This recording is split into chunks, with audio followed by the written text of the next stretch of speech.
Ministers, judges of the Supreme Court of India and Chief Justices. It is a matter of pride to see the irrepressible spirit of the bar still expressing itself through excellence in all fields of public life. I offer my salutations to the bar on this occasion. Jai Hind. Established in 1922, the Nagpur High Court Bar Association has a rich history. Over the years, numerous dedicated legal professionals have made their mark within its walls, significantly influencing the legal scene in the region. The HCBA proudly tells the world that some of the distinguished legal minds in the country have their roots here. Their contributions have left an unmatched imprint upon the fabric of Indian jurisprudence. Among the early luminaries stand Dr. Hari Singh Gaur, a polymath, jurist, scholar and social reformer. He was the inaugural president of the Bar Association and served as such for nearly 2 decades. His seminal works such as The Law of Transfer in British India and the Penal Law of British India continue to reverberate through legal circles. Justice Vivian Bose, a distinguished lawyer, jurist and academician, occupied esteemed positions including that of Principal of the University Law College, Member of the Commissioners Court and Chief Justice of the Nagpur High Court, ultimately rising to the Apex Court of India. Advocate M.R. Bobde, known for his unwavering ethical standards, carved a distinguished career spanning generations, with his nephew, son and grandson following his footsteps to become prominent legal names in the legal fraternity. In the post-independence era, luminaries such as Justice Muhammad Hidayatullah blazed a trail, ascending to the positions of Chief Justice of India, Vice President of India, and Acting President of India. His landmark judgments continue to shape the contours of Indian jurisprudence to this day. Dr. M.B. Neogi, a versatile personality, distinguished himself not only as a lawyer and judge, but also as an educationist and social reformer, culminating in his tenure as the officiating Chief Justice of the Nagpur High Court. Justice J.R. Mudholkar was more than a jurist. His profound understanding of the subject and unwavering commitment to justice earned him widespread respect and admiration. Justice A.P. Sen ascended from the ranks of the Nagpur High Court Bar Association to the highest court of the land. Bapuji Ane, an accomplished lawyer and freedom fighter, strongly voiced his demand for a separate state of Vidarbha, leaving a legacy that continues to inspire generations. Barrister M.Y. Sharif, a freedom fighter, lawyer and educator, exemplified the ethos of service and sacrifice. Justice M.N. Chandorkar, whose ascent from lawyer to Chief Justice of the Bombay High Court and Madras High Court serves as a testament to his legal acumen and unwavering commitment to justice. Justice C.S. Dharmadhikari retired as the acting Chief Justice of the Bombay High Court in the year 1989. He was a great Gandhian thinker and the only Padma Bhushan awardee from this esteemed bar. His chamber has produced several senior advocates and judges of the Bombay High Court. Advocate Vasant Sathe, a socialist leader and union minister, played a pivotal role in shaping India's legislative landscape.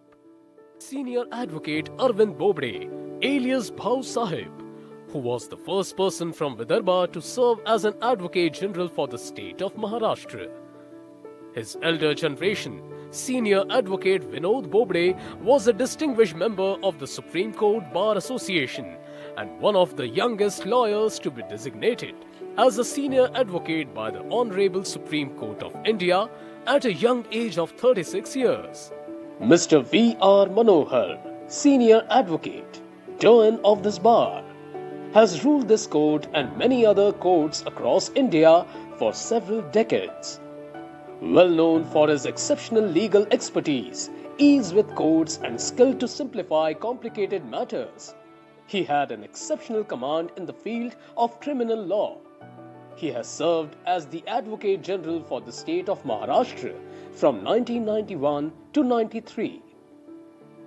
He has also served as the President of Vidarbha Cricket Association, and his love for cricket is also shared by his son, Advocate Shashank Manohar, who has served as the President of the Board of Control for Cricket in India, BCCI, and as the Chairman of the International Cricket Council, ICC.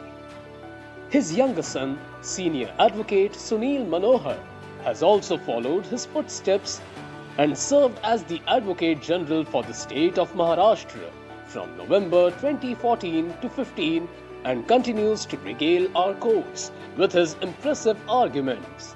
His daughter, Honorable Justice Vasanti Naik, has also practiced as a civil and constitutional lawyer and is the first lady member of this bar to adorn the bench.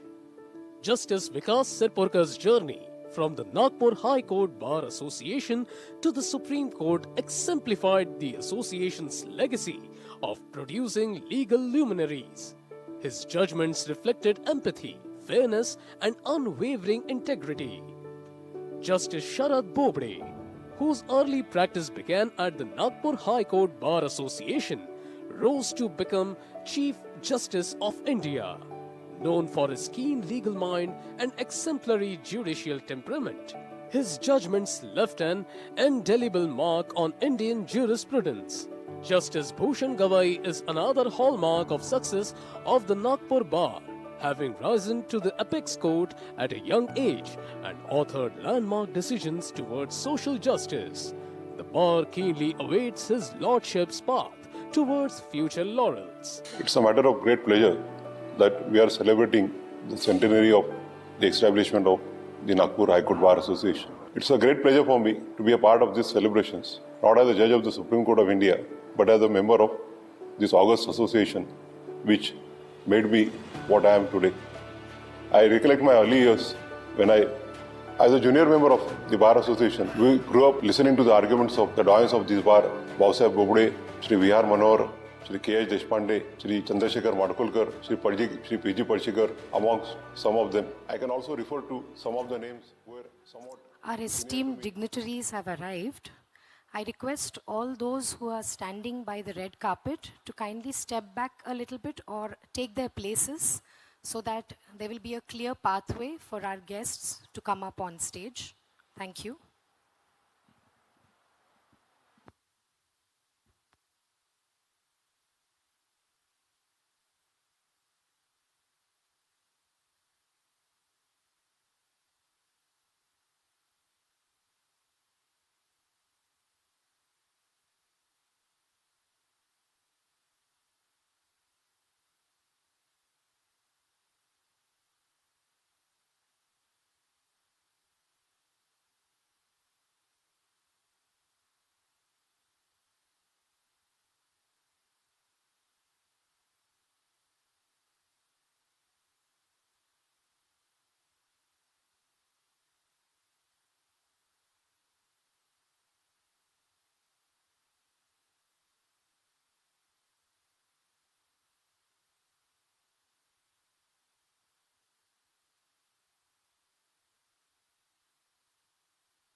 As we await the arrival of our dignitaries, I once again request all those who are standing on the red carpet to kindly clear space for our dignitaries to arrive.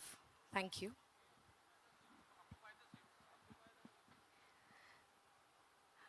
I request all those who are standing to kindly occupy their places.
For all those guests who are standing at the back, there are a few chairs which look vacant on my right side near the porch. I request our esteemed guests and members of the fraternity to kindly occupy the chairs which seem vacant on your left. Thank you.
I request all our guests who are standing at the back to kindly take their places near the small canteen.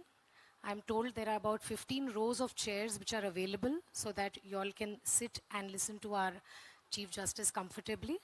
I request all those who are standing at the back to kindly occupy the vacant places which are available for you all. Thank you.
Our esteemed dignitaries have arrived and will be joining us in the next few minutes.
Our guests have arrived.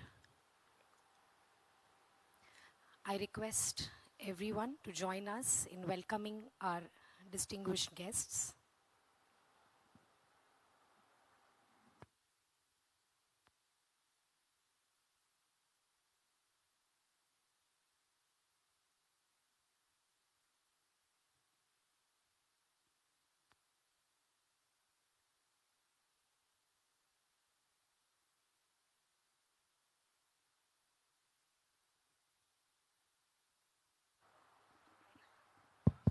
I request the executive members of the High Court Bar Association to kindly take their places on the dais.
I request Advocate Atul Pandey and Advocate Amol Jaltare to kindly escort our esteemed dignitaries onto the dais.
Honorable Dr. Justice Dhananjaya Chandrachud, the Honorable, the Chief Justice of India, Honorable Shri Justice B.R. Gavai, Judge, Supreme Court of India, Honorable Shri Justice Abhay Oak, Judge, Supreme Court of India, Honorable Shri Justice Prasanna Varale, Judge, Supreme Court of India, Honorable Shri Justice Sharad Bobde, former Chief Justice of India, Honorable Shri Justice Devendra Kumar Upadhyaya, the Honorable, the Chief Justice of Bombay High Court, Honorable Shri Justice Nitin Sambre, Administrative Judge, Bombay High Court Nagpur Bench, Shri Birendra Saraf, Learned Advocate General of Maharashtra, Honorable Judges of the Bombay High Court, distinguished former judges, esteemed members of the judiciary, senior advocates present, members of the legal fraternity, respected guests, ladies and gentlemen.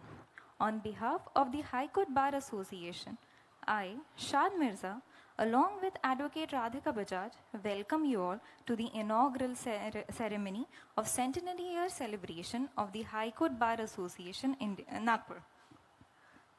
A moment comes, which comes but rarely in history, when we step out from the old to the new.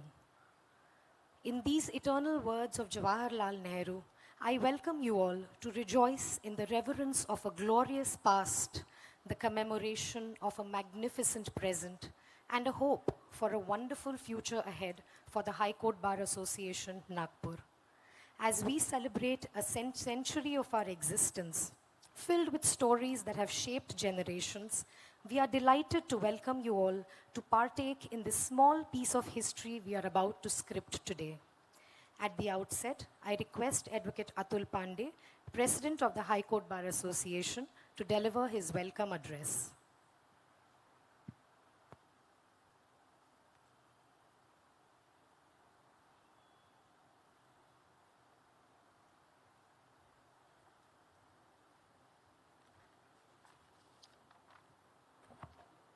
Namaskar, good evening. Chief guest of today's function, Honorable Dr. Justice D.Y. Chandrachud, the Chief Justice of India. Today's guest of honor, Honorable Shri Justice Bhushan Gavai, Honorable Shri Justice Abhay Oak, Honorable Shri Justice Prasanna Varale, Honorable Judges of Supreme Court of India.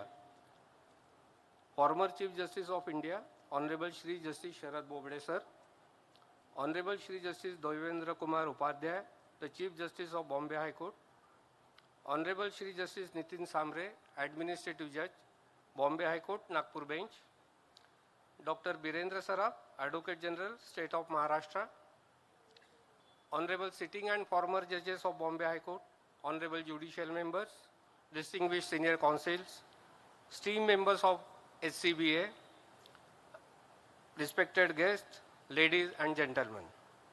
It is immense pleasure and profound gratitude that I stand before you today to extend a heartfelt welcome to one and all as we gather to celebrate a momentous occasion, the centenary year of our High Court Bar Association, Nagpur. Sir, your presence today lends an unparalleled dignity and significance to our centenary celebrations. Your wisdom, experience, and commitment to the cause of justice serve as a guiding light for all of us. My lords, we are deeply honored by your presence, and we are immensely grateful for your precious time by joining us in celebrating this historic milestone. Your support and encouragement mean the world to us. We are truly humbled by the opportunity to share this special moment with you. The place where we have all assembled to celebrate this historic occasion has been witness to some of the most scintillating moments of the journey which shaped the destiny of our nation. We are celebrating a legacy forged by the sweat and sacrifices by generations of legal luminaries of our bar who dare to dream of a world where justice reigns supreme. The inception of the first constitution of High Court Bar Association Nagpur on October 9, 1928 marked the beginning of its active engagement. Since then, the association has maintained a proactive stand, evidenced by its thorough review and discussions of proposed law with the subsequent suggestion forwarded to the government. This bar association, which we proudly call HCBA Nagpur, has created history by giving Chief Justices of India like Justice M. Hidayatullah, who was also the first citizen of our country for a brief period. History repeated again when Justice Sharad Bobde served as 47th Chief Justice of India. HCBA Nagpur is known for its perfect blend of erection, integrity and fearless forthrightness. This bar has contributed brilliant Supreme Court judges, Chief Justices of High Courts, Advocate Generals, legal luminaries and jurists.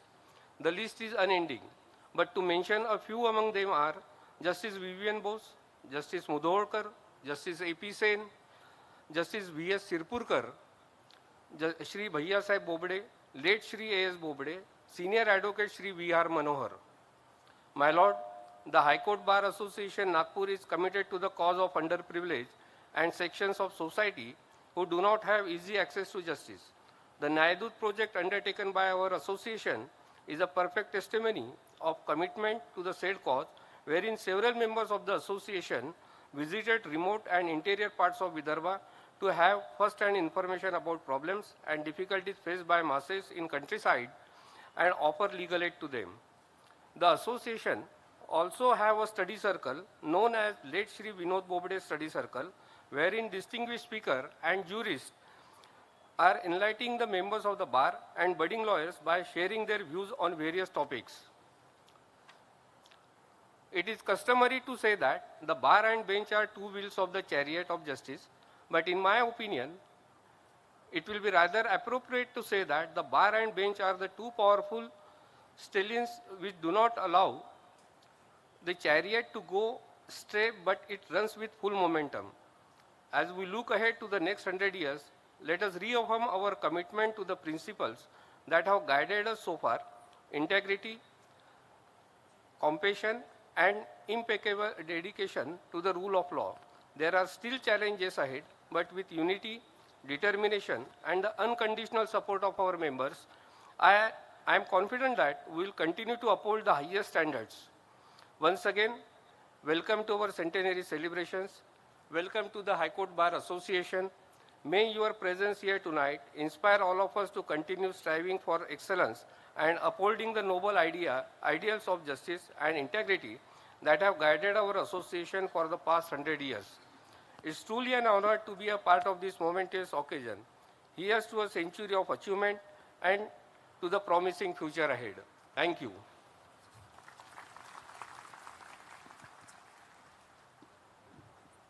Thank you, sir. Honorable Shri Justice Nitin Samre has stood by the association in all its endeavors, and we still consider his lordship as one of our very own. My lord has also served as a secretary of the HCBA from 2003 to 2006. I request his lordship to kindly address the gathering.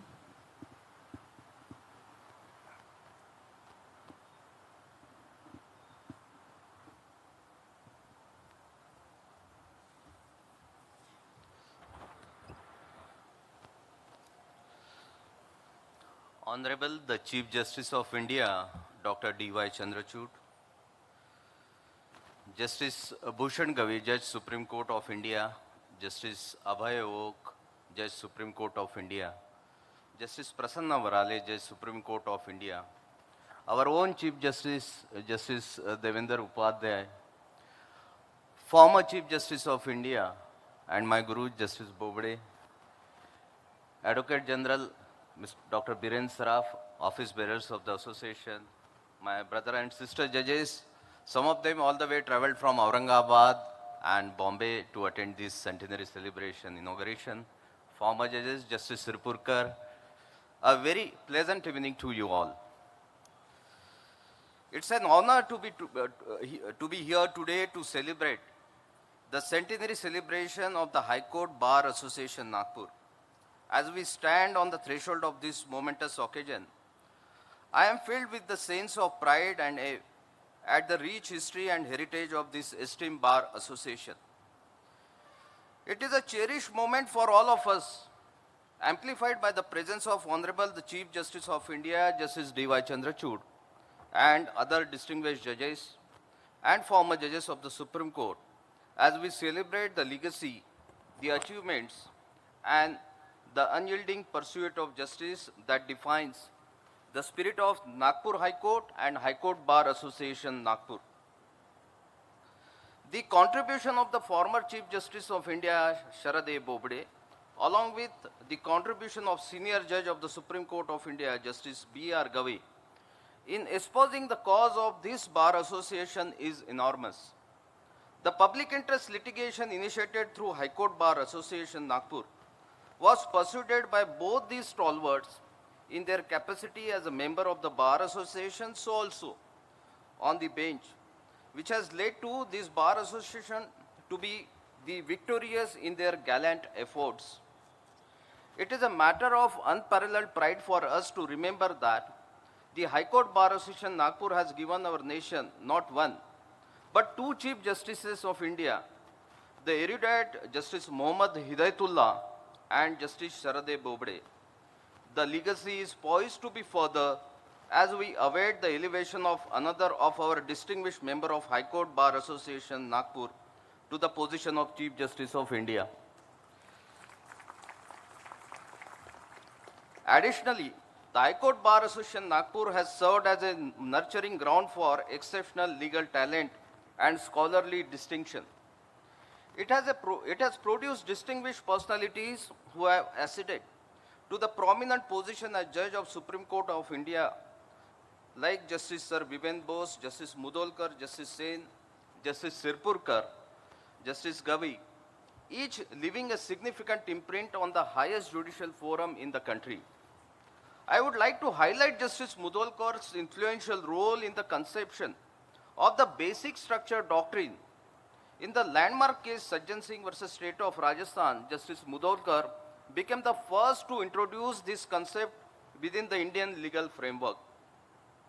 The High Court Bar Association Nagpur initially comprised of a distinguished group of 23 lawyers, led by Sir Hari Singh Gaur, a prominent figure in Indian law and academia, served as its inaugural president, and Shri K.V. Deuskar served as its secretary. Thereafter, the High Court Bar Association Nagpur, apart from erudite judges, also produced eminent lawyers including Shri N.B. Chandurkar, Barrister Fadke, led Bhausaheb Bobde, Shri Sangi, Shri K.H. Deshpande, Shri Vinod Bobde, Shri C.J. Madkolkar, P.G. Paishikar, and our own Shri V.R. Manohar. The legacy underscores not just the caliber of individual associated with the Bar Association, but also the enriched legal environment that facilitates such remarkable growth and contribution to the legal framework of our nation. Remarkably, the Nagpur bench prides itself on having the lowest case pendency rate in Maharashtra, a testament to the collaborative efforts of its bar members towards efficient justice administration system. In this light, as we gather here today, we are reminded of the rich judicial heritage that we inherit and profound responsibility that accompanies it. The illustrious path carved out by our predecessors, marked by integrity, dedication, and wisdom, guide us to advance the cause of justice, fostering legal scholarship and upholding the highest standard of judicial conduct. The Nagpur bench and its Bar Association stands as a testament to the century of judicial service, embodying the values of justice, independence, and integrity. It operates not merely as a court of law, but as an institution that shapes the society by interpreting and upholding the law, protecting the rights of individuals, and ensuring that the justice is accessible to all. The High Court Bar Association Nagpur has embraced modernity, adopting new technologies and practice to enhance its efficiency and outreach while remaining steadfast in the commitment of principles upon which it was founded. As it moves forward, the High Court Bar Association Nagpur continues to play a pivotal role in the legal and social history of Maharashtra, contributing significantly to the fabric of Indian democracy. With all this, I conclude here. I extend my thanks to the High Court Bar Association for giving me this opportunity, and I wish all the best to the Bar Association, its members, to have wonderful celebration of this centenary year. Thank you. Thank you, my lord, for your enlightening words about our own bar. It is a privilege to welcome Honorable Shri Justice Devendra Kumar Upadhyaya, the Honorable the Chief Justice of Bombay High Court, to our bar at Nagpur.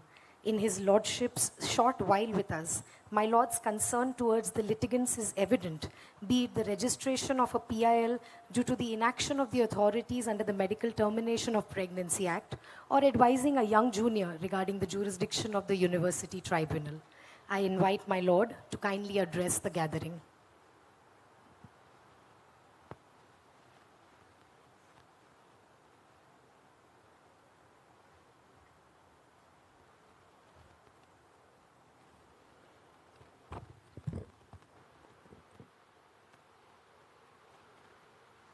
Honorable Dr. Justice Dhananjaya Chandrachud, Chief Justice of India, Honorable Shri Justice Bhushan R. Gavai, Judge Supreme Court of India, Honorable Justice Abhay, Judge Supreme Court of India, Honorable Justice Prasanna B. Varale, Judge Supreme Court of India, Honorable Shri Justice Sharad Bobde, former Chief Justice of India, Brother Justice Nitin Sambre, my esteemed brother and sister judges, present and former, Shri Birendra Saraf, Learned Advocate General of Maharashtra, Shri Parijat Pandey, Chairman Bar Council of Maharashtra and Goa, Shri Atul Pandey, President High Court Bar Association, Nagpur, Mr. Jaltare, Secretary High Court Bar Association, Nagpur, other office bearers of High Court Bar Association, senior advocates, other members of the bar, distinguished guests, members of the registry, ladies and gentlemen. A very good evening and namaskar to all present here on this momentous occasion. I feel honored to be in the midst of this august gathering for the inaugural centenary year celebration of the High Court Bar Association, Nagpur. Completing 100 years is truly momentous and certainly requires celebration. This celebration is truly enriched with the glorious presence of the chief guest, our very own Honorable the Chief Justice of India, Dr. Justice Dhananjaya Chandrachud, and all other respected dignitaries. I sincerely extend my heartiest congratulations to all the members of the bar on this centenary event of the High Court Bar Association. Centenary celebration is a special occasion. It implies the continuance of the very core of rule of law and civilized society, rendering equitable and timely justice. It is an occasion to remember all those great members of the bar who contributed to the effective justice dispensation system. It is an honor for both the bar and the bench. It gives us an opportunity to reflect upon, to relive, and to preserve the rich legacy, the ethos and heritage which we have inherited from those great lawyers and legal luminaries, including judges and jurists. This is the stage when all the members should look back into the history of Nagpur Bar, which I am sure will make you proud and enable you to venture into future with the same vigor and zeal. The High Court Bar Association Nagpur has always contributed in upholding the rule of law by extending fullest cooperation and taking several initiatives on several issues from time to time. The reputation of Nagpur Bar is rock solid and reminiscent of rich legacy of having produced great legal minds and stalwarts, including reputed lawyers, judges, and advocate generals. It includes eminent personalities in the legal profession like Sir Dr. Hari Singh Gaur, Bhavani Shankar Niyogi, Shri M.R. Bobde, Shri D.T. Mangalmurthy, Shri M.Y. Sharif, Shri W.B. Pendhenkar, Shri A.S. Bobde, Shri V.R. Manohar, Shri C.S. Dharmadhikari, Shri B.A. Musodkar, Shri K.H. Deshpande, Shri P.H. Palshikar, Shri C.G. Madholkar, Shri R.B. Pendhenkar, Shri J.N. Chandrukar, and many more. This bar has always given to the bench brilliant judges, Chief Justices, and also judges of Supreme Court, including Chief Justices of India, who have set rich standards in inspiring and motivating all of us as perfect role models in the profession. Justice Vivian Bose, Justice Hidayatullah, Justice Madholkar, Justice A.P. Sen, and Justice V.S. Sirpurkar were from this bar, who rose to become judges of Supreme Court of India.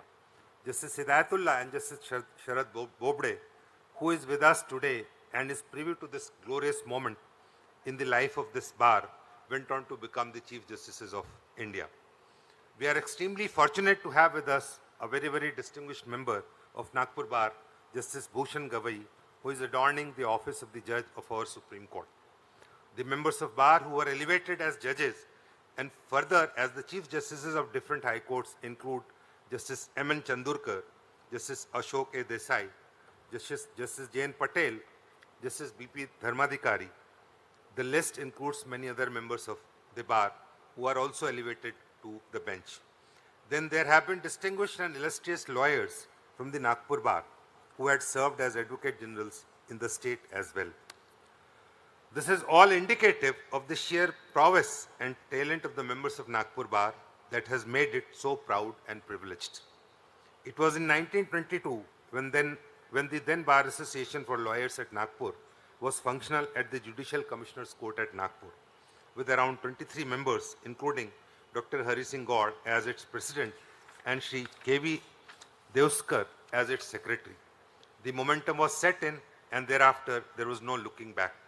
The bar members had put in numerous efforts for initiating various changes in the legal system, the policies and institutes of the government, establishment of High Court at Nagpur, and so on. It was in 1936 that the efforts of Nagpur Bar Association yielded in sanction of the High Court at Nagpur, which became fully functional in the year 1940. It is said, legal profession is noble. Lawyers are the officers of the court and are equal partners with the judges in the administration of justice. They have a duty to ensure smooth functioning of the court. It is also known that judges cannot discharge their functions of administration of justice unless there is an unwavering commitment, support, and active participation of the members of the bar. It is largely dependent on the competence and efficiency of the bar. With such hopes and expectations, it is the duty of the bar to take initiatives and maximum efforts in establishing an atmosphere suitable and beneficial to the entire legal fraternity, including the litigants and the judges. No organization can prove its worth overnight. Concerted efforts are required in building a conducive image and achieving the desired objectives and goals. The organization proceeds and excels on the right path with its members as its torch bearers. As members of the fraternity, the lawyers, as also the judges, have to be responsible, accountable, and transparent. The bar has to take an active role in inculcating such qualities in the lawyers. They need to be motivated to move ahead with the ethics and morals required for the profession. They need to be educated and trained very well. They need to adapt to the changing times and technological advancements and innovations. Such adaptability makes them accessible from all the corners, and only then they would prosper as an institution and strengthen the rule of law and the overall democratic quality of our nation. Law is ever evolving, and quite indeed, in the last 100 years, the legal system has undergone a huge transformation. We are in the age of information technology and artificial intelligence with numerous challenges. With such changes and evolution in the legal system, much greater role are attributed to all of us, be it lawyers, judges, or even litigants. The ultimate aim and goal should be to realize social responsibilities, making access to justice easier and maintaining rule of law in the society. Nagpur Bar, I believe, is living up to its expectations and making us all proud and happy. Today, it is with the rich legacy, sheer competence and image that it is celebrating 100 years of its remarkable and thriving existence. It's indeed commendable. I have no doubt that this bar will maintain its traditions, will achieve greater heights as a part of justice dispensation system, and make it even prouder. I would conclude here by quoting a short poem by poetess Maya Anthony, who has written so well about the lawyers. In courts of law, they firmly stand. Guardians of justice, command in hand. With every case, they take a stand. For truth and fairness, they demand. In robes of solemnity, wisdom's attire, they navigate the real mire. With every argument, they aspire to lift the truth ever higher. In halls of judgment, voices strong. For the right, they fight for the wrong. They fight the wrong. In their oath, they all belong. In justice's square, their lifelong song. Wishing you all the best for a grand centenary year ahead. Thank you very much.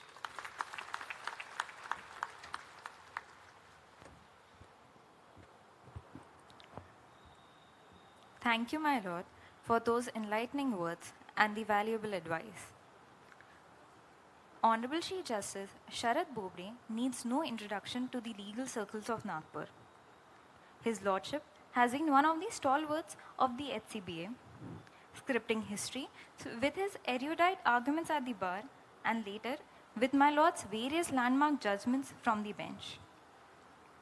His lordship's tenure as the 47th Chief Justice of India further solidified his legacy as the jurist of exceptional merit. I request Honorable Chief Justice Sharad Bobde to kindly address the gathering.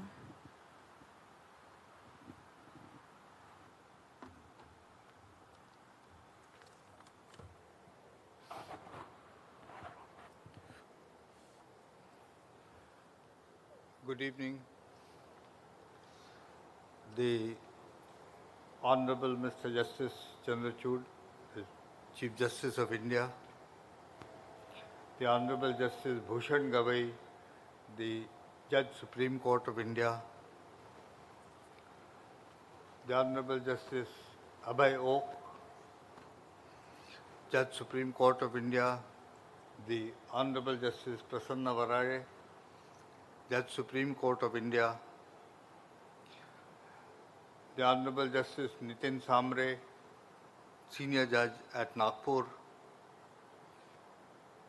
and maybe I should have said this name first, Shri Atul Pandey, the President of the High Court Bar, this is your function. Shri Jaltare, the Secretary of the Bar, the members of the Bar Association, distinguished judges of the Bombay High Court, former judges, former Chief Justices,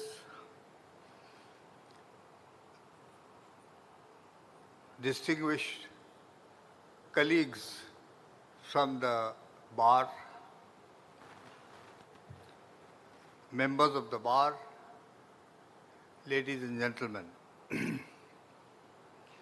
It is always difficult for me to speak in Nagpur because it's difficult to stop taking names. One row after the other, I happily seem to know all of them. I forgot the Advocate General Maharashtra also, and the former Advocates General, Sri Ane and Gilda are also here, and many others. This is a privilege to be here, a singular privilege, because I was also here at the Platinum Jubilee celebrations of the High Court, of this Bar Association, yes, at the same venue. And I think maybe Justice Chandrachud, though was a judge, was not here. Lordship, you were not here. And I called him Lordship not because of any distance, but by trying to remove the distance. And I must tell you something very interesting, because this also has something to do with a terrific problem at the bar, namely about elevations and about becoming a judge. After 3 names from Bombay, Ajay Khanvilkar, Justice Ajay Khanvilkar, Lordship Chandrachud, and mine had been hanging fire for 2.5 years. One day in the regular phone call routine which we had established, I told Lordship Chandrachud, then I used to call him Dhananjaya or Dhan. I said, this is too much. So he came up with a bright idea, why don't we withdraw our consent? So I said, yeah, that's a very good idea. And I said, we will write a letter, you and I, separately to the Chief Justice Bombay, that was Justice Sabarwal. And we both decided to write that letter, and we wrote that letter. And on one of the phone calls he said, but I will call you Lordship from now. And I said, I will also call you Lordship from now that we are not going to be judges. So this name is something which we have used because we were not going to be judges, not because we were judges. And again, it was in this building that I went to Justice Sabharwal's chamber at Justice Chandrachud's prodding. He said, go and meet him and see what he's saying. As he received the letter, I went to Justice Sabharwal and I said, Chief, I am here on behalf of Mr. Dhananjaya Chandrachud and myself, and to tell you that we have withdrawn our consent for being judges of the High Court. And he said, yes, yes, I know, I've tore up both the letters, and is there anything else you want to tell me? So the occasion and his presence here brings back many, many memories, and so does this place, this building. You know, when the Chief Justice, who was present here at the inauguration of the building, told the Viceroy of India, Lord Linlithgow, that this architect is a poet, and I invite Your Excellency to look upon his poem in stone. It is one of the most beautiful buildings in the country, and the Nagpur High Court Bar has been housed here for a long time.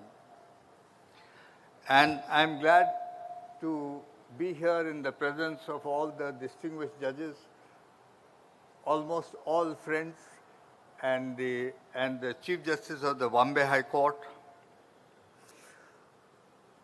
There is something, it's by way of a suggestion to the High Court Bar Association, because I was looking up some things for this occasion, and I realized that you should, on an occasion like this, we should have the participation of many of the bar associations of Madhya Pradesh, because the High Court Bar Association, when it was formed, covered those areas as well.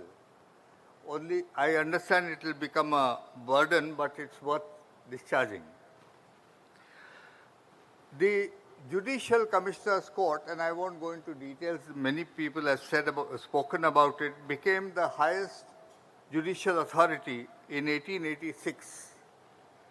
And I want to say something which is very close to my heart, has always been. And I've always said this about the Nagpur Bar wherever I have spoken, that the bar has been very eclectic. Its leaders came from all regions, all communities of India. We had Sir Bipin Krishna Bose, M.B. Kinkhede, J. Mitra, P.S. Kotwal, who was the Barrister Kotwal, who was the father of Justice S.P. Kotwal, Chief Justice Bombay, R.N. Mudhorkar, the father of J.R. Mudhorkar from Amravati, Sir Bhavani Shankar Niyogi, Vivian Bose, the son of Bipin Krishna Bose, Nisar Ali, and so many others. I believe it is a tradition and a character which we must all maintain, because this has been the origin of the bar. The bar shifted in 1940 to this new building, and the first case that was decided had a very interesting question of law. Whether a decree passed by a court in British India, that is Wardha, could be executed in respect of foreign property in a foreign territory, that is Yavatmal. And this was a serious question, and it was debated in the first case. That is because Yavatmal, Akola, Buldana and Amravati were considered foreign territories because they came from the Nizam on lease to the Britishers, and they're not part of Nagpur ever. In fact, Nagpur got included into the idea of Vidarbha much later. And very interestingly, when I see Shri Ane here, it reminds me that, and Mukesh Samat, it reminds me that the movement for a separate Vidarbha began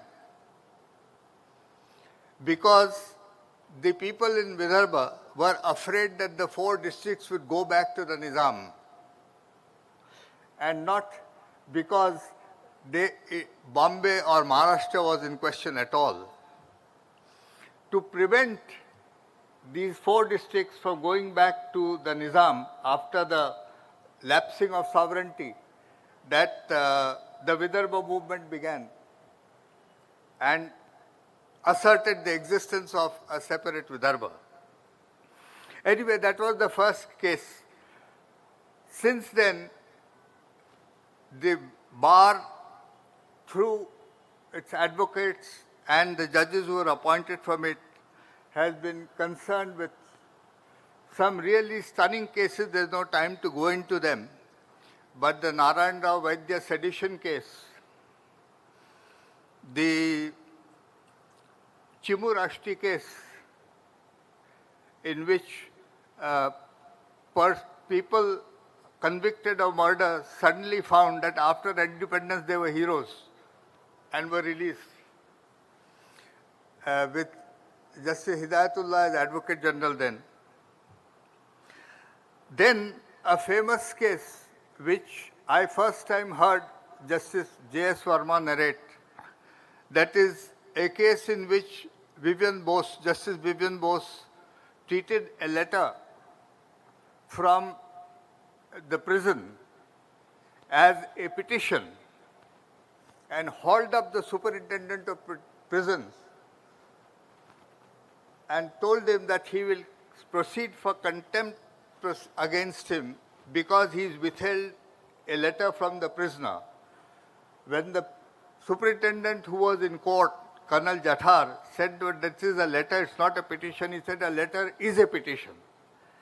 And from this case onward, we are going to treat, the Nagpur High Court is going to treat a letter addressed to the Chief Justice from prison as a petition. This, I believe, is the beginning of the epistolary jurisdiction. Of course, J.R. Mudholkar spoke about, laid down the foundation of the basic structure doctrine. In Sajjan Singh's case, A.P. Sen asserted the right of the court to examine the validity of a detention during emergency. And interestingly, the Mathura rape case, which was decided in Justice Sirpurkar's home area, the bench, the judgment of the Nagpur bench, when it was reversed by the Supreme Court, created such a furor in the country that it gave rise to Section 114 of the Evidence Act, which in effect says that if somebody alleges consent in a rape case, then it is he who has to prove the consent. And many others which I will not go into today. The list of eminent judges and advocates is a long one, and it would be better if I do not begin it. One thing I'd like to point out, and that is the first thing I learned, that there are 2 things which have been hallmarks of the Nagpur Bar.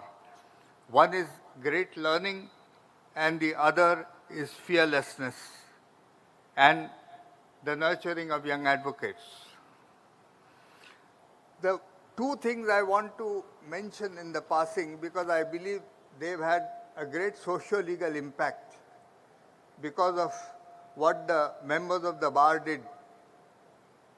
One is that in 1922, and this is a subject which I am sure dear to Lordship's heart,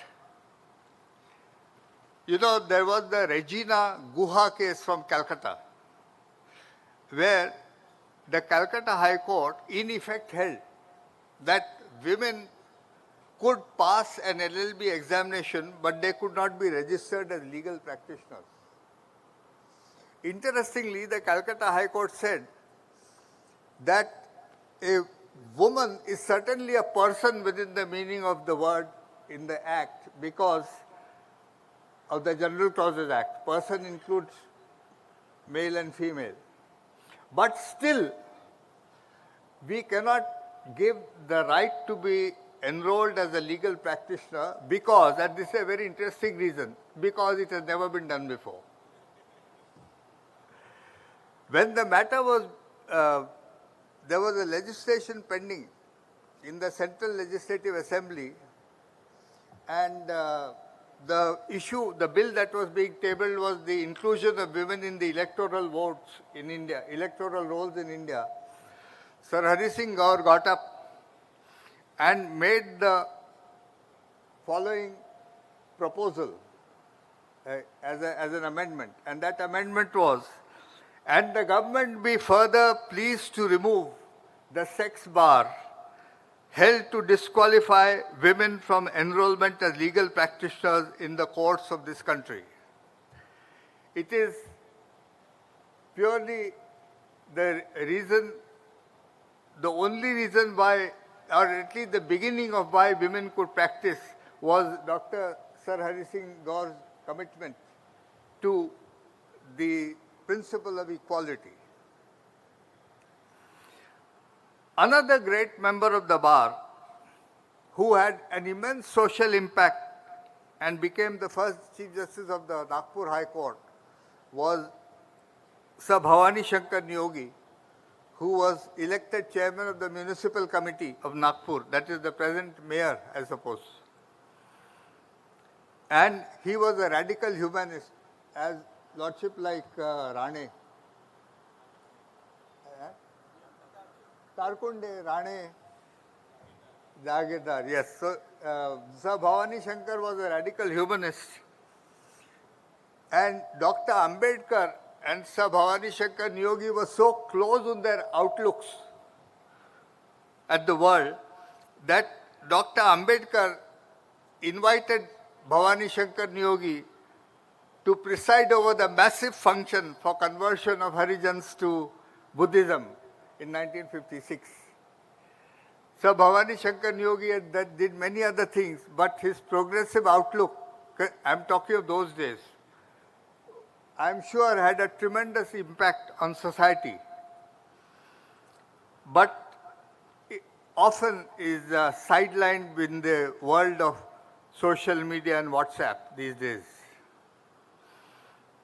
He lived to become 100 years old and never missed an evening walk.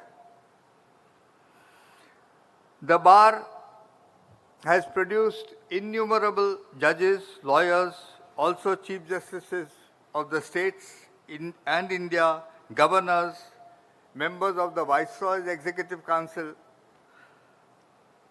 ministers, and the only Chief Justice of India who acted as President of India and was also elected Vice President of India. I am sure the tradition will continue, for on our heels a fresh perfection treads, a power, and I want Justice Gavai to listen to this for a while. No, because I'm ending. It has something to do with the future. And it says, for on our heels a fresh perfection treads, a power more strong in beauty, born of us and fated to excel us. Thank you. Jai Hind.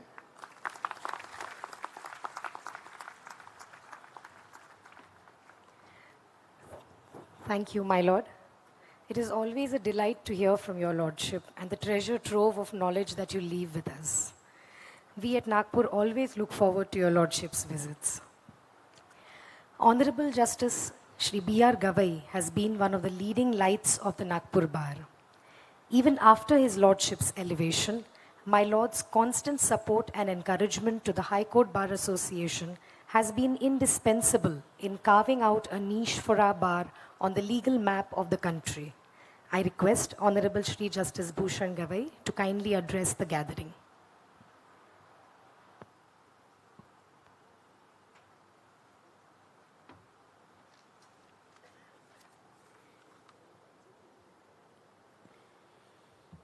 My Lord, the Honorable the Chief Justice of India, Justice Dr. Dhananjaya Chandrachud, my esteemed colleagues, Justice Abhay and Justice Prasanna Varale, my elder brother, Honorable Justice Sharad Bobde, the Honorable Chief Justice of the Bombay High Court, Shri Devendra Upadhyaya, the Honorable Administrative Judge of the Nagpur Bench of Bombay High Court, Justice Nitin Sambre, my all esteemed brothers and sisters, present and past, the Learned Advocate General for State of Maharashtra, Dr. Virendra Saraf, the President of the Nagpur High Court Bar Association, Shri Atul Pandey, Secretary Shri Amol Jaltare, all the office bearers of the association, the Honorable Justice Shri, the former judge of the Supreme Court, the Honorable former judges, Honorable former Chief Justices, all the senior lawyers, designated as well as non-designated, the President and the members of the Bar Association, Bar Council of Maharashtra and Goa, the member of the Bar Council of India, the office bearers of the various bar associations from different districts of Vidarbha who are present here, the members of the registry, the government officials who are present in large number, the Secretary General of the Supreme Court of India, Shri Atul Kurekar, the Registrar General, and the other members. I won't stand here for long, since we are all eager to hear the Chief Justice of today's function, Dr. Justice Chandrachud. In any case, I am speaking tomorrow, and today is the inaugural function of the Centenary celebrations, and I am sure that in the year-long celebrations which will be going on, I'll be coming again and again, and we'll get an opportunity to interact with you. At the outset, as a member of the Nagpur High Court Bar Association, I extend my warm welcome to the Honorable the Chief Justice of India to my own bar. It's indeed a great pleasure that my Lord Justice Chandrachud has agreed, and it's almost a flying visit. He has come by an evening flight and leaving by the night flight so as to resume his duties. I'm really grateful to him for sparing his valuable time amongst his busy schedule. It's a very proud moment in the history of the Nagpur Bar Association. For any institution, a centenary is one of the important milestones. And for me, as a member of this Bar Association, it's a moment to express my sense of gratitude to this association. Whatever I am today, I am because of the Nagpur High Court Bar Association. I recollect when I shifted my base from Bombay to Nagpur in 1990 and started learning from the arguments of the eminent senior advocates, the senior lawyers, and learning from them. It's because of two doyens of the Nagpur High Court Bar Association that I shifted to Nagpur. It was because of the advice of the then former Advocate General Bobde, who was in Mumbai, and the then Advocate General Shri Vihar Manohar, who were close friends of my father, that they advised me to shift to Nagpur to practice they advised me that this is your home turf and it is better that you shift to Nagpur, and I think that was the best decision that was in my career. This is an institution which has produced many eminent personalities, beginning from the first president of this Bar Association, Sir Hari Singh Gaur, who was one of the most sought after lawyers even before the Privy Council. He used to be engaged not by only Indian litigants, but also the litigants from other jurisdictions who were within the jurisdiction of the Privy Council. Bhaiya Sahib M.R. Bobde has been referred by Justice Hidayatullah in his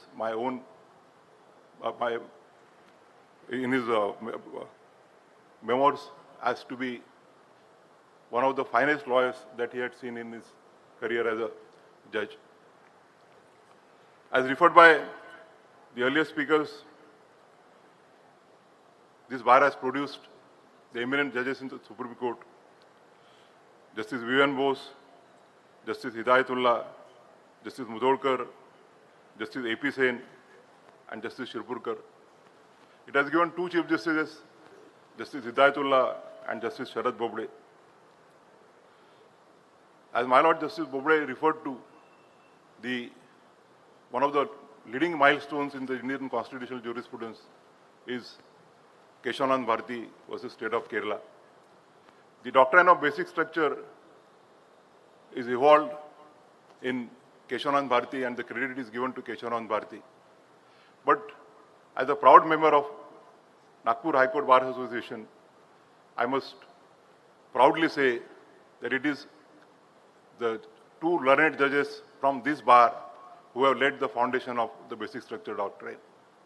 It was in the case of Sajjan Singh, the minority view of Justice Hidayatullah and Justice Mudolkar, which has laid down the foundation of Keshavanand Bharati.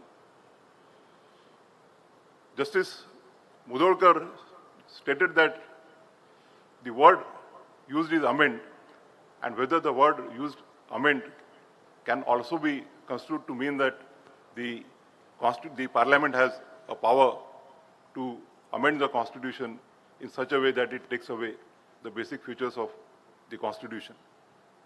Justice Hidayatullah stated that I would require a stronger reasons than given in Shankari Prasad to hold that the power of the Parliament to amend the Constitution is unlimited. This judgment, which is, we have just last year celebrated the Golden Jubilee of Keshavanand Bharati, and which still holds the power and which has kept the democracy of this country strong and united. This bar has given, some families of this bar has given generations of eminent lawyers. To begin with, Bhaiya Sahib Bobde, we had an illustrious Bhaiya Sahib Bobde who was known to be a very fearless lawyer and Advocate General for State of Maharashtra for more than one time. His illustrious son Vinod Bobde brought laurels to the Nagpur Bar after being designated as the youngest senior advocate by the Supreme Court of India. His another son, Justice Sharad Bobde, became the Chief Justice of India. Shri V.R. Manohar, after becoming Advocate General, started mainly practicing before the Mumbai, even after he demitted the office of the Advocate General. It is said in Bombay that it is Mr. V.R. Manohar who taught the lawyers in Bombay as to what the lawyer's fees should be. And we had a rare distinction of a father and son duo adorning the office of the Advocate General. Mr. V.R. Manohar as well as his illustrious son Sunil Manohar have both adorned the offices of the Advocate General of State of Maharashtra. His eminent daughter, my sister Vasanti Naik, got a distinction of becoming the first woman judge from the Nagpur bench of the Bombay High Court. Shri Hari Ane also became the Advocate General of State of Maharashtra, and my another dear friend who also happens to be from Amravati, the state of Chhattisgarh had to borrow their Advocate General, initially Additional Advocate General from Nagpur. The list goes on. I don't want to be here for long because I am again going to speak tomorrow. Shri K.H. Deshpande, the another doyen and one of the lawyers who was designated as the senior advocate at a very young age. His son R.K. Deshpande was my colleague in the Bombay High Court who recently demitted his office. It has also produced various Chief Justices, Justice V.A. Mohta and Justice M.N. Chandurkar, Justice J.N. Patel, Justice Ashok Desai, and lastly Justice B.P. Dharmadhikari, who happened to be the judge of the Chief Justice of Justice V.A. Mohta. I had an occasion to visit the Odisha High Court recently, about 4 or 5 months, again with regard to their centenary celebrations. And Justice V.A. Mohta is fondly remembered as one of the best Chief Justices that the Odisha High Court had. As a matter of fact, as junior lawyers, we learned before Justice V.A. Mohta and Justice Abhay, who I will be filling in duty to say that they were the judges who believed in equity and doing equitable justice. Justice Ashok Desai's contribution in Uttarakhand and subsequently which was followed by even Justice Shirpurkar in the environmental issues and cleaning of the Nainital lake is still remembered by people in Nainital.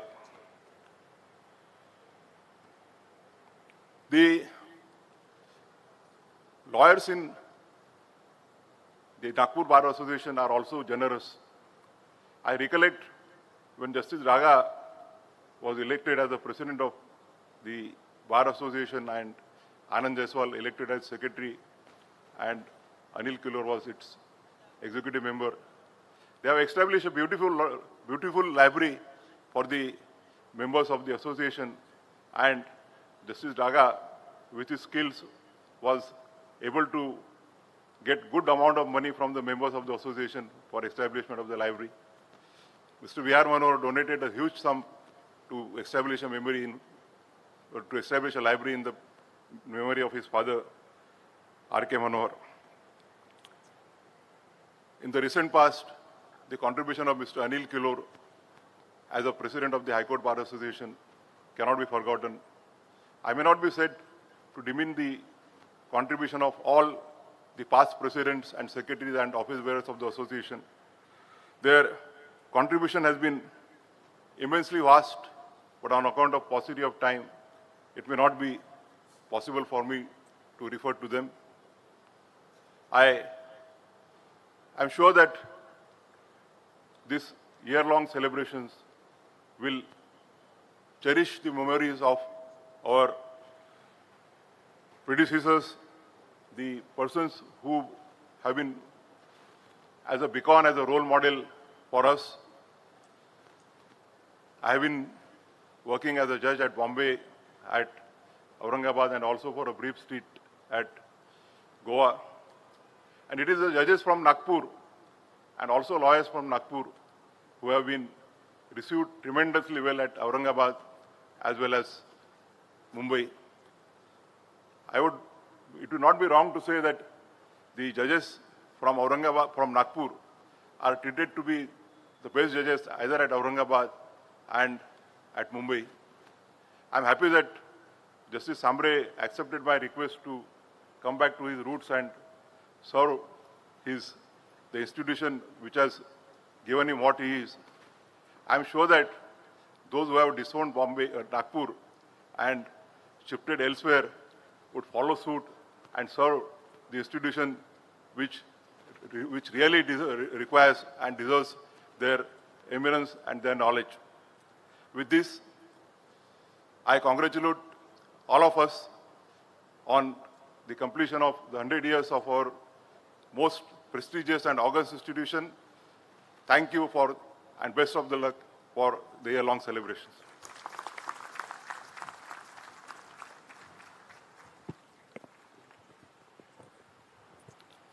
Thank you, my lord. We are extremely glad to welcome your lordship to your own bar and look forward to many more of your lordship's homecoming visits.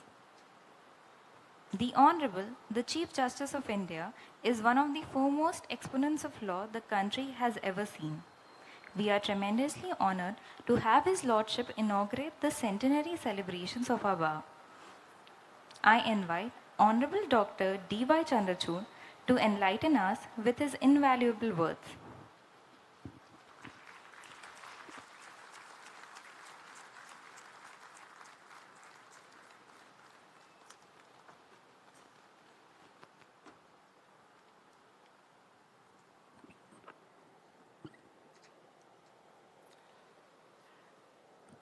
Our senior and most respected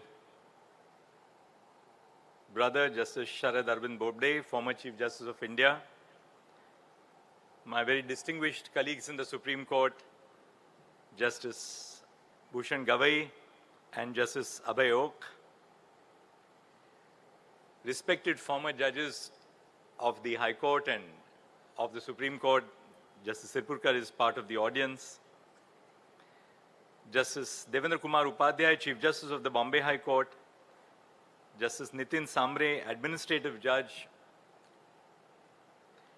Judges of the High Court, Dr. Devendra Saraf, Advocate General, Member of the Bar Council of India and members of the Bar Council of Maharashtra and Goa, Mr. Atul Pandey, President Nagpur High Court Bar Association, the Secretary of the High Court Bar Association, members of the association, esteemed dignitaries, including officials of the state government, members of the registry, my own Secretary General, Mr. Atul Kurekar, ladies and gentlemen. Just this morning, I was reading a beautiful article in the New York Times by Justice Stephen Breyer about what judges of the Supreme Court do apart from disagreeing or agreeing with each other on the bench. In India, we tend to agree much more than the American Supreme Court. And the drift of the article is that despite the fact that judges express their views either in favor of what the other judge is saying or against the view so dispassionately and sometimes with a great deal of vigor, they are at heart very good friends. Justice Bobde narrated how we came to call each other Lordship at a time when the vagaries and uncertainties of the appointment process were confounding us as to whether we would at all become judges of the High Court. We decided to call each other Lordship, which we still do today. Justice Gavai, to both Justice Bobde and me, is HMJ.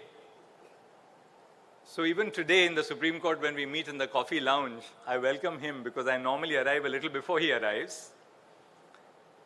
I always call him HMJ, welcome. I've had a long association with both the bar and bench at Nagpur. I had the privilege of sitting here twice for over 3 months when I was still cutting my teeth as a young judge of the High Court.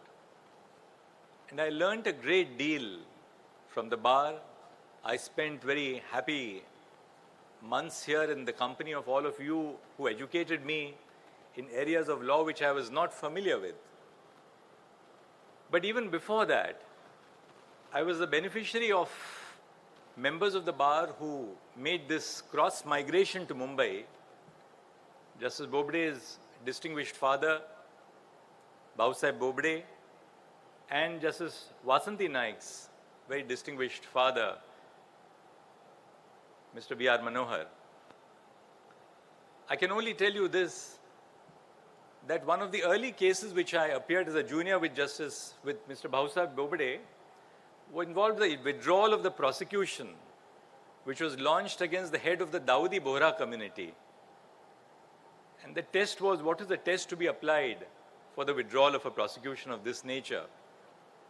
And I learned so much, not merely about the law, but about strategizing about the law from Bhausaheb in that case. Bhausaheb was flooded with work, far more work than he could handle, particularly after he became Advocate General. And ever so often I would get a call from him, and in his typical way he would say, Chandrachud, you go to Madgaon and argue this matter. And I would go to Madgaon and argue that matter because he couldn't do the matter. Speaking about V.R. Manohar, there was a case which was a very complex EXIM case, import and export case. Our senior, who was briefed in the High Court, names not to be taken, on every occasion that the case was listed, would say that I don't know anything about this case because it is so complex and please brief me all over again. The day before the final hearing was to start, we were told by the clerk of the senior that he is not going to accept the brief and he is returning the brief. The advocate on record was simply astounded because we had spent about 8 or 9 days in conference with the senior. So he asked me whom should we brief, and I said, let's go and speak to Manohar Sahib, who has just come to Mumbai for some other case. So he said, I'm going to go back to my room at the Oberoi by about 12:30. Come and see me at 5 o'clock in the evening for conference. At 5:30, when we went to Mr. Manohar's room, he was completely ready with the facts and the law. He had typically his green register where he would make notes in his beautiful handwriting. And he told us at 5:30, I have 3 questions to ask you about this case. That's all that you need to answer. I'm ready with the case. As for the rest, I'm giving you a list of authorities. Please keep them ready in the court. Justice Gavai, in his presentation, spoke about how glad he is that Justice Samre has made the shift back from Mumbai to Nagpur to head this bench as the administrative judge. Of course, I support that. But equally, I do respect the fact that this cross migration is taking place between Nagpur and Mumbai. That was the tradition in which stalwarts from Nagpur came to Mumbai, established themselves as leading members of the bar in Mumbai. Likewise, lawyers from Mumbai appeared here, judges from Nagpur came and occupied important positions. I personally learnt a great deal in my early years as a judge of the High Court from senior colleagues like Justice Daga, who is present in the audience, with whom we shared so many happy moments discussing not just law but life as well. I learnt a great deal from members of the services, from the service judiciary who became judges of the High Court. Justice R.C. Chavan is here. As a young member of the bar who was appointed to be a judge of the High Court at the raw age of barely 40, I knew little about the district judiciary. But we learned a great deal about the district judiciary in our contact with members of the district judiciary who came to occupy important positions of responsibility in the High Court. So I do believe that this cross-fertilization of ideas, without regard to hierarchy, without regard to status, is crucial to promote the stability of our High Court as an institution. Speaking about Justice Mohta, I can really spend the whole night about sharing reminiscences, but just one last reminiscence and then I'll make a brief presentation on the subject for this evening. I was appearing before a division bench which was presided over by Justice Mohta in a very important case relating to a Sakhar Karkhana. The bench of Justice Mohta and Justice Jhunjhunwala was dead against us. Every time that we appeared before them, they would say that, well, there's nothing in the case. On the last date before Diwali, the matter was called out in chambers before Justice Mohta, and Justice Mohta turned to me and said, well, he said, counsel, would you like to take your chance before another bench? Today is the last date before the Diwali and the assignments will change as they do in Mumbai after Diwali. So would you like to go before another bench? We'll release this from part heard. So I looked at Justice Mohta and said, my lords, I've argued this case to the best of my ability. I know that your lordship is completely against me. But I'm personally satisfied as a lawyer that I have said all that needs to be said in this case, and your lordships has understood everything that needs to be understood in this case. So I would request you now, please close this case for judgment. I will not take much of your time on the day before Diwali, but please deliver judgment. I understand that your lordships are against me. So the two judges looked at each other, they confabulated, and they said, well, we are also tired at the end of a long term, let this go before another bench. So please don't insist that we write the judgment in this case. So the matter was made departed. I re-argued it before another division bench and succeeded hands down with a full refund of tax. But later, Justice Mohta called me to his chamber and he said, irrespective of what happened in your case before some other bench, I must tell you that when you left the chamber, you grew in our respect because you placed the dispensation of justice above the needs of your own client. And that's what I wanted to begin by sharing with the members of the bar. So all of us have been beneficiaries of this great tradition of Nagpur. So this year I am delighted to be part of the centenary year celebrations of the Nagpur High Court Bar Association. On 6th of January 1940, when this magnificent High Court building was inaugurated, it was described, as Justice Bobde said, by the erstwhile Viceroy as a poem in stone. Even today in 2024, with all the advancements in technology and modern design, this building remains an architectural marvel. It is always a privilege and honor to be here. I also realize the limitations of my own mobile phone when I was trying to take a picture of the building sitting here, that the mobile phone, despite technology, cannot just capture the grandeur of the building. There are some things which you can only absorb and you cannot capture, which is so true to our tradition of meditation, reflection, introspection, and not necessarily of recording everything as we do in courts of law. The Nagpur High Court Bar Association has a unique history of being christened a High Court Bar Association much before the actual High Court was established in 1936.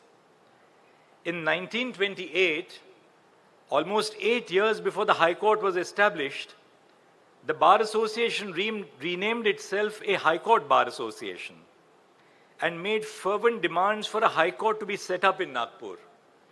In fact, the members of the association not only advanced the demand to set up a High Court in Nagpur, but also to elevate members of the Nagpur Bar as judges of that court.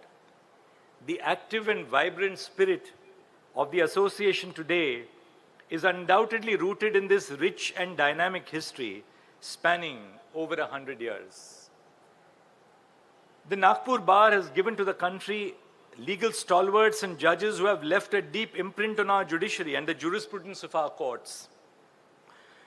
Two Chief Justices of India, Justice Hidayatullah, and my own very dear friend and elder brother, Justice Sharad Bobde, are products of this illustrious bar. The Supreme Court has been enriched by the invaluable contributions of several judges from the Nagpur Bar, such as Justice Sir Vivian Bose, in whose court I had the great privilege of sitting, courtroom number BB, Justice J.R. Mudholkar, Justice A.P. Sen, with whom I would spend many, many evenings as a visiting judge in Nagpur, Justice V.S. Surpurkar, and of course my own very dear colleague, Justice B.R. Gavai. I'm confident that the Nagpur Bar will continue to foster excellence in advocacy and also contribute to the bench by producing many more distinguished members in the future. I'm sure so many of you will be guided by the examples of those who are in your midst, in Mumbai included, and Nagpur. Shri Haryanya is here. But we must also remember people who are unfortunately not with us today, like Justice Vinod Bobde, a lawyer par excellence and a human being par excellence. Bar associations at all levels in our district courts, high courts, and the Supreme Court play a significant role in democratizing the courtroom and facilitating the collaborative governance of our courts. They ensure that lawyers, both seniors and juniors, have a forum to express their concerns, suggestions, and ideas to collaborate with the government, the bench, and other stakeholders. On a day-to-day basis, it is the bar associations, as representatives of the lawyers, who directly engage with the court and the registry. Almost every day when I climb down from the steps of the Chief Justice's court, there would be at least 2 or 3 members of the Bar Association waiting to meet me. there is something so very urgent that they want me to attend to. Lawyers are central stakeholders in the functioning of our courts and active bar associations, such as the Nagpur High Court Bar Association, and they ensure that there is a constant and productive dialogue between the bar and the bench. Although many of us judges have been a part of the bar at different points in time, interactions with the associations ensure that we do not become detached from the everyday realities of our colleagues at the bar. The role of a bar association, however, must not be limited to only advancing the immediate concerns of lawyers. The role extends to a broader institutional responsibility to enhance the functioning of the judiciary and protect the dignity of the court. Bar associations must focus on improving the quality of advocacy at the bar and, more importantly, making our courtrooms more accessible and safe for our citizens. Recently, the Supreme Court took suo to cognizance of an incident involving the manhandling of a senior advocate and a young lawyer in one of the district courts during a boycott called by the Bar Association not too far from Delhi. You are fortunate that these incidents are not par for the course in Nagpur. The specifics of this incident aside, it is incumbent upon the bar associations to ensure the safety of all the members of the bar when they come to practice before the court. With hybrid hearings, lawyers from across the country appear before courts in different regions. Bar associations must adopt a more accommodative and inclusive approach, ensuring safety and welcoming all the members of the bar who practice before that court. I was pleased to hear about the legal aid project called Nyaya Doot run by the Nagpur High Court Bar Association to ensure pro bono access to legal resources for persons residing in the villages in the Vidarbha region. I urge the younger members of the bar to contribute to such initiatives. It serves as an opportunity to not only use your premier education and training to secure justice to ordinary citizens, but it is also a way to sharpen your legal skills and advocacy. Similarly, the steps taken by the Nagpur High Court Bar Association to mentor and improve the skills of younger members of the bar by regularly organizing lecture series and study circles must be appreciated. My last act before I left my position as visiting judge at Nagpur to go to Mumbai was to deliver a lecture on international law, which the bar had requested me to deliver. I must also highlight the importance of having an independent bar and, as a result, independent bar associations. The judiciary has time and again risen to the occasion to assert its independence and non-partisanship, a separation of powers from the executive, the legislature, and vested political interests. We must not forget, however, that there is a close link between the independence of the judiciary and the independence of the bar. The bar as an institution is essential to preserve judicial independence, constitutional values, and the dignity of the court. In a vibrant and argumentative democracy like ours, most individuals have a political ideology or inclination. To quote Aristotle, human beings are political animals. Lawyers are no exception. However, for members of the bar, one's highest loyalty must not lie with partisan interests, but to the court and the constitution.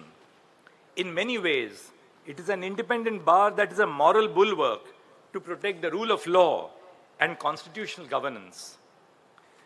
Judgments of our constitutional courts are the culmination of rigorous proceedings, thorough legal analysis, and a commitment to constitutional principle. But once the judgment is pronounced, it is public property. As an institution, our shoulders are broad. We stand ready to receive both praise and criticism, bouquets and brickbats, be it through journalistic pieces, political commentary, or on the social media. But as members and office bearers of bar associations, with years of training and experience, you must distinguish yourself from the lay person while reacting to judgments of the court and engaging in legal discussion. Of late, I have been very disturbed by the tendency of members of bar associations to comment on cases which are pending before the court and of commenting on judgments delivered by the court. You are first and foremost officers of the court, and the dignity and truth in our legal discourse is in your hands. As members of the bar, it is incumbent upon you to communicate the judgments of the court to the public, utilizing platforms such as opinion pieces in newspapers, media appearances, and public lectures. In this sense, the bar has the potential to act as a bridge between the court and the citizens. In fulfilling your role, the bar can effectively translate complex legal concepts and precedents into accessible language for the public, fostering a deeper understanding of our constitutional values and the true purport of our judgments. On many occasions, I have spoken about the need for representation of women in the judiciary and as members of the bar. Statistically, the number of women lawyers practicing across the country has increased manifold over the last few decades. There was a time when you would enter a high court or even the Supreme Court and only see a sea of men. Many female advocates recall a time when they were the only lawyers going through security checks for women, while long queues formed at the men's security check outside the Supreme Court. This situation is radically altered today, with a large number of women not only formally joining the bar, but also setting up a thriving practice. Recently, the Supreme Court designated 11 women as lawyers as senior advocates in one go, signaling the change in the demographic of our successful lawyers. The Nagpur Bar is no exception. Of the 3,000 members, more than 500 members are women. As the demographics are changing in the legal profession and more young women are entering the field, this number will only increase. However, even as the number of women lawyers is increasing at an unprecedented pace, this trend is not reflected in the composition of our elected bar associations or even our bar councils. When there are no formal barriers to contesting elections and the number of women lawyers is increasing, the question that arises is, why are more women not contesting and winning elections to bar associations or bar councils? This lack of representation is not unique to the Nagpur Bar Association, but permeates to bar associations and bar councils across the country. A study which was conducted in 2021 revealed that only a meager 2.04% of the elected representatives in the 21 state bar councils are women. Not a single office bearer of the Bar Council of India is a woman. There is only one woman member in the Supreme Court Bar Association Executive Committee. Contesting elections for bar associations and for bar councils requires extensive networking, campaigning, and soliciting of votes, which often leads to the formation and perpetuation of an entrenched old boys club. This environment can act as a significant disincentive for women, discouraging them from participating in these elections, let alone engaging in campaigns and successfully winning them. It is not enough to remove formal barriers to women lawyers contesting elections. It is the responsibility of the existing male office bearers to not only encourage and support women lawyers who stand for election, but also make the environment conducive for them to stand a fair chance. I am optimistic that the Nagpur Bar Association, with its glorious history of fostering social change, will take proactive measures in this direction. I also urge all the women advocates in the audience to assert their position in the Bar Association, come forward, contest elections, and hold positions of responsibility. In many ways, the city of Nagpur holds immense importance in the life of our republic and the life of one of the founders of our republic, Dr. Babasaheb Ambedkar. It is here that Babasaheb embraced Buddhism, and his final remains are enshrined in the central dome of Diksha Bhumi Stupa. Additionally, Shantivan, housing a museum with Dr. Ambedkar's personal belongings, can be found in the nearby village of Chicholi. This year marks not only the centenary of the Bar Association, but also 100 years since Dr. Babasaheb Ambedkar began his law practice.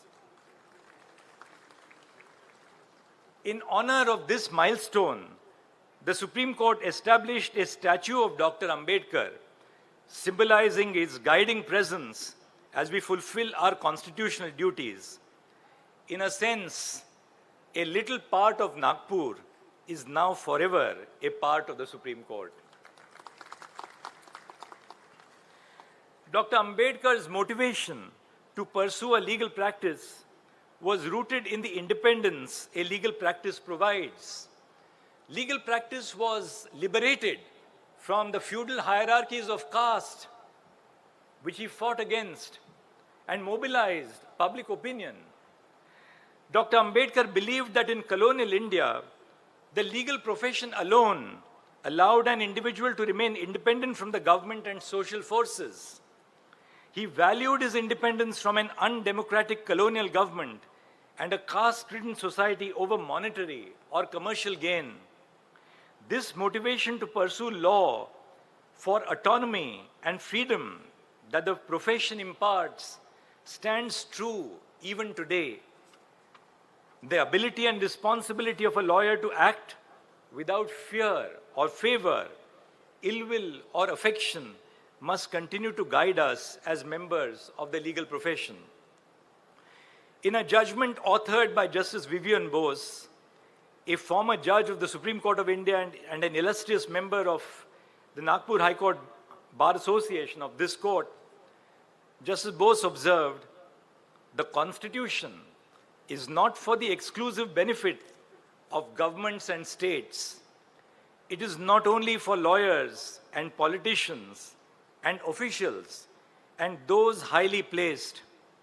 It also exists for the common man, for the poor and the humble, for those who have businesses at stake, for the butcher, the baker, and the candlestick maker."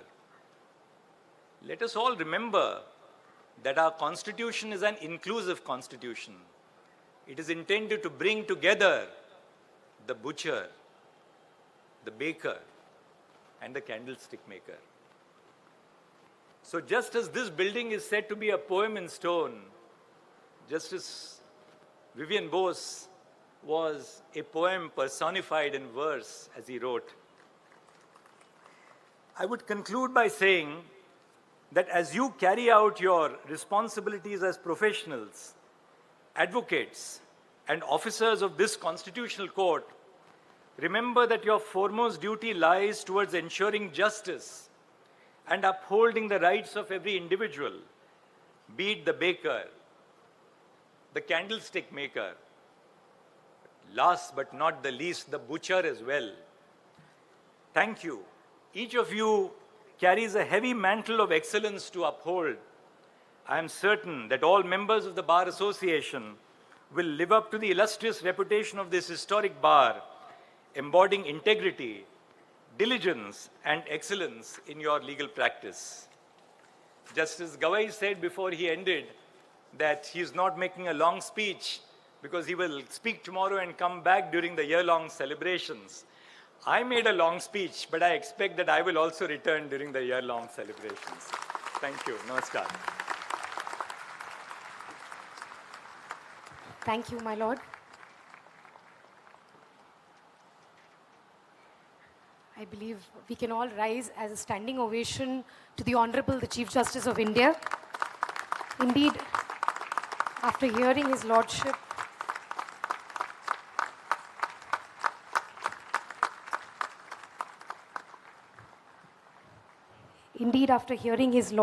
under the reflection of this beautiful poem in stone, it is hard to say what is more towering, the building or your lordship's stature. Thank you, my lord.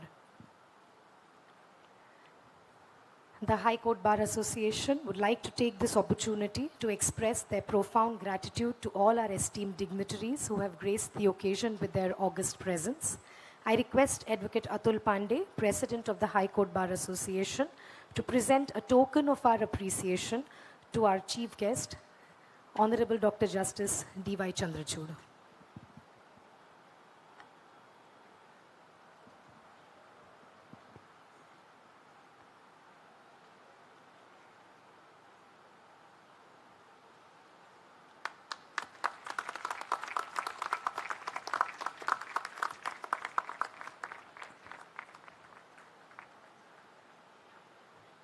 I request Advocate Amol Jaltare, Secretary, to present a memento to Honorable Shri Justice Bhushan Gavai.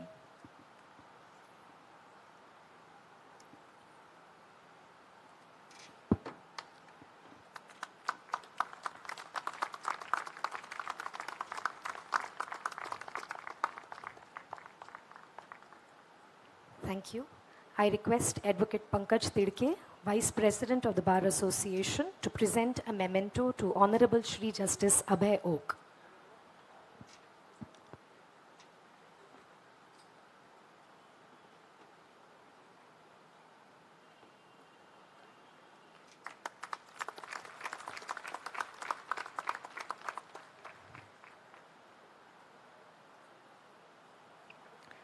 Thank you. I request Advocate Sharad, Vice President of the High Court Bar Association, to present a memento to Honorable Shri Justice Prasanna Varale.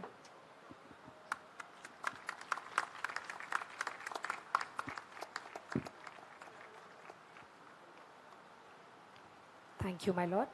I request Advocate Madhav Lakhe, Treasurer, to present a token of our appreciation to Honorable Shri Justice Sharad Bobde.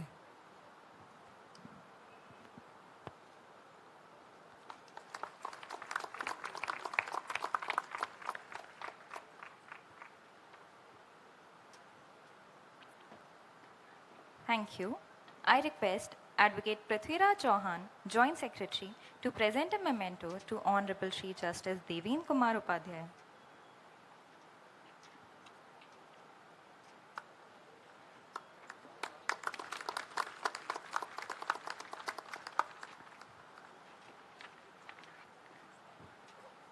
I request Advocate Vishwajit Singh Oberoi, Library in Charge, to present a memento to Honorable Shri Justice Nitin Sambre.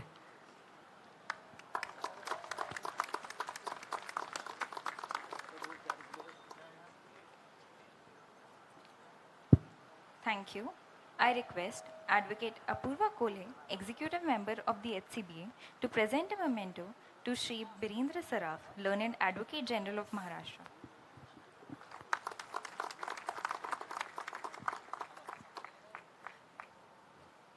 Thank you, my lords.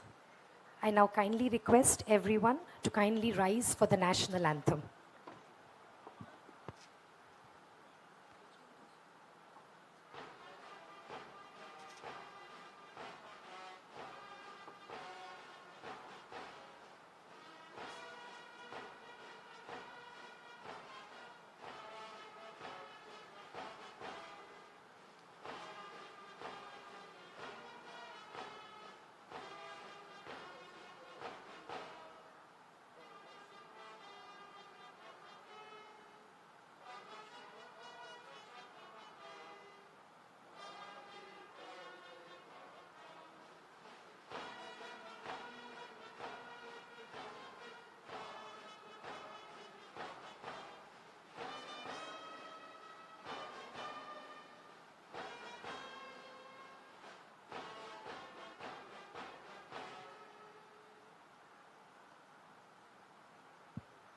Thank you. I request the Executive Committee of the High Court Bar Association to kindly come forward for a group photograph with the dignitaries. And I request everyone to kindly join us for dinner. Thank you.